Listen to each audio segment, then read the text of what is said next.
Un homme violent, ça fait très peur. Moi, j'ai très peur de mon compagnon. Il me frappe souvent, il me suit, il me menace, il me harcèle. Alors j'ai appelé le 3919, qui est le numéro gratuit. Et ça m'a décidé à aller voir une association qui aide les femmes dans cette situation. J'ai expliqué que j'avais peur, et elles m'ont cru. La dame de l'association m'a parlé de l'ordonnance de protection. C'est pour demander à être protégée contre son compagnon violent. Elle m'a dit « Vous n'avez pas besoin d'avoir un avocat ou d'avoir porté plainte. Il faut juste remplir le formulaire. Ça s'appelle une requête ordonnance de protection. Il y a 3 pages à remplir. Sur la première page, il faut noter l'identité des personnes concernées. Moi, mon mari, mes enfants. D'ailleurs, ce n'est pas obligatoire d'être marié pour demander l'ordonnance de protection. La deuxième page, c'est pour décrire ce qu'il m'a fait et pourquoi je me sens en danger. Car il faut justifier pourquoi on demande à l'État une protection.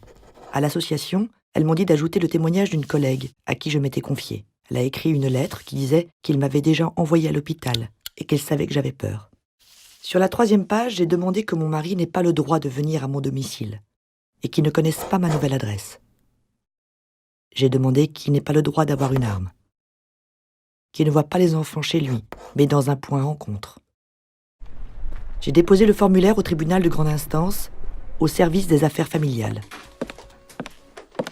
La juge aux affaires familiales m'a reçu directement pour évaluer la situation. Elle nous a convoqués dans les 15 jours, mon mari et moi.